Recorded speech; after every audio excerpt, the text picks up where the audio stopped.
Breaking tonight, Mr. Obama's legacy is on the line, along with the future for millions who are living in the United States illegally, as a divided Supreme Court now wrestles with immigration and the power of the President of the United States. Welcome to the Kelly File, everyone. I'm Megyn Kelly.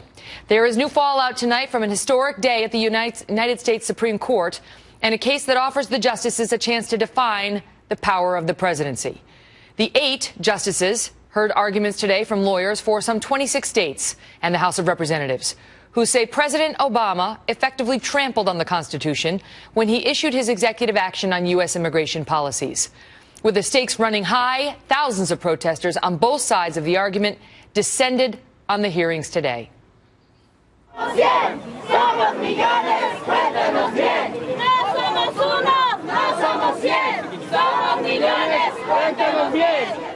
Despite the fact that more than half of the states in the nation are arguing against them, we have confirmed that there was a large contingent of illegal immigrants both outside and inside of today's hearings. We'll hear from one of those protesters, Jose Antonio Vargas, who was inside the high court today in just moments, before Judge Napolitano explains why he thinks the administration and some of the more liberal justices were trying to lead the court's chief justice into a trap. But first, Shannon Bream explains exactly what went down today. Shannon? Well, Megyn, the court does appear split after tough arguments today over whether the president overstepped his constitutional boundaries when he announced programs that essentially block the deportation of roughly 4 million people who are in the U.S. illegally. Thousands packed the street and the plaza outside the court today, the two sides sometimes escalating into shouting matches. One side, of course, arguing the president acted because Congress wouldn't, while the other side says that has no bearing on whether any president is allowed to step outside his or her enumerated powers. Inside, the justices pushed both sides with tough questions. And the man who is often the swing vote, Justice Kennedy, expressed skepticism about the way this all played out, saying, quote, the briefs go on for pages to the effect that the president has admitted a certain number of people and then Congress approves it. That seems to me to have it backwards. It's as if that the president is setting the policy and the Congress is executing it. That's just upside down. Supporters of the president's actions say they are backed by both authority and necessity. That Congress has given the president the discretion to set priorities for who goes and who stays. And noting the discrepancy between the number of those here illegally and the actual funding provided for deportations, today Justice Ginsburg said, quote, inevitably, priorities have to be set. And with just 8 justices, we are once again facing the possibility of a tie. If that happens, of course, the lower court ruling remains in place. And in this case, the lower court put the president's programs on hold. So supporters of them have to hope they convinced at least 5 justices today. Megyn. Shannon, thank you. Well, as we mentioned, a number of undocumented individuals were both protesting and attending today's hearing, including our next guest, Jose Antonio Vargas. But Jose was not alone. He was joined by a 6-year-old girl, Sophie Cruz, who has become a symbol for this issue after asking Pope Francis to make sure her parents were not deported during his recent visit to Washington. Jose Antonio Vargas is editor of #EmergingUS and founder of DefineAmerican.com.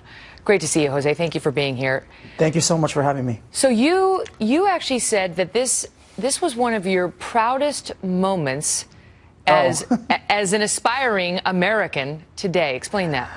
Well, I have to say, my mother sent me here when I was 12. Can you imagine a mom putting her son on a plane and say, I'll see you later, a better future, is in the U.S. and not in the Philippines? My mom made a tremendous sacrifice to do that, right? That was almost 23 years ago.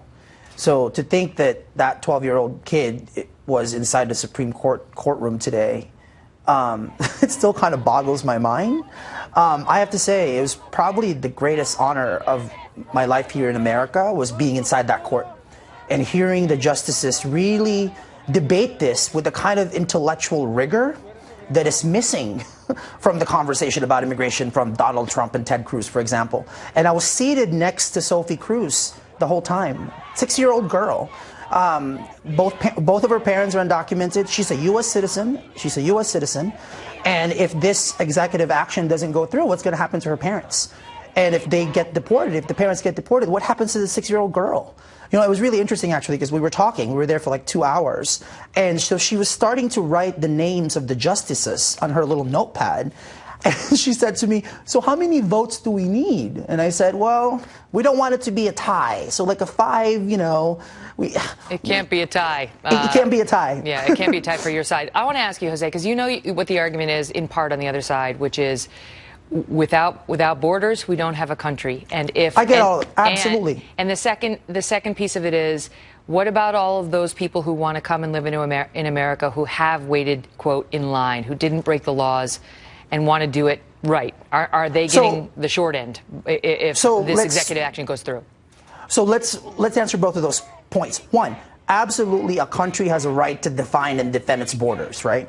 I respect that, and I respect it so much that I outed myself as undocumented and said, okay, I'm here, been here since I was 12, what do you want to do with me? Well, Congress hasn't figured out what it wants to do with us. President Obama has deported more than 2.5 million of us. So then what? What do we do? And absolutely, I respect anybody who's waiting in line to come here legally. I would be more than happy to wait in line. You want me to wait 15 years, 20 years to be an American? Absolutely, I'll wait. But there has to be a process. And right now, there's no process. Fascinating. Jose, thank you for being with us tonight. Thank you for having me.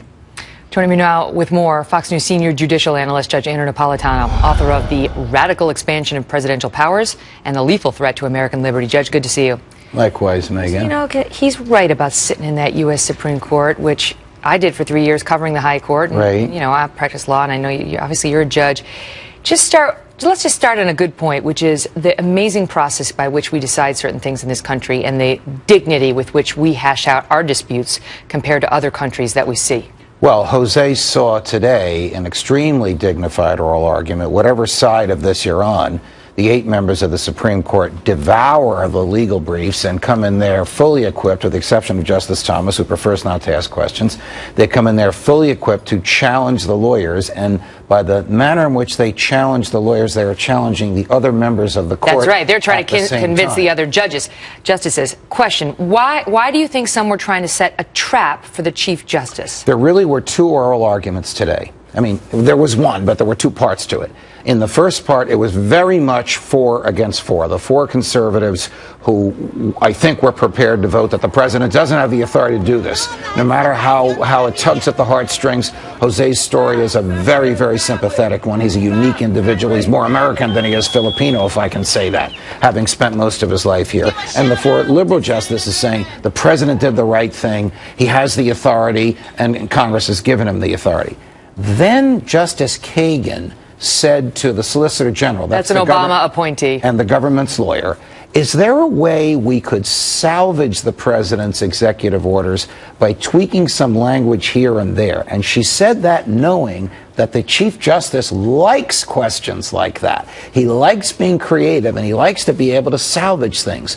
And he went along with it, forgetting this is not a statute. This is not a law written by Congress that is presumed constitutional. This is the president making up a law. It is presumed unconstitutional. It is not their job to try and salvage it.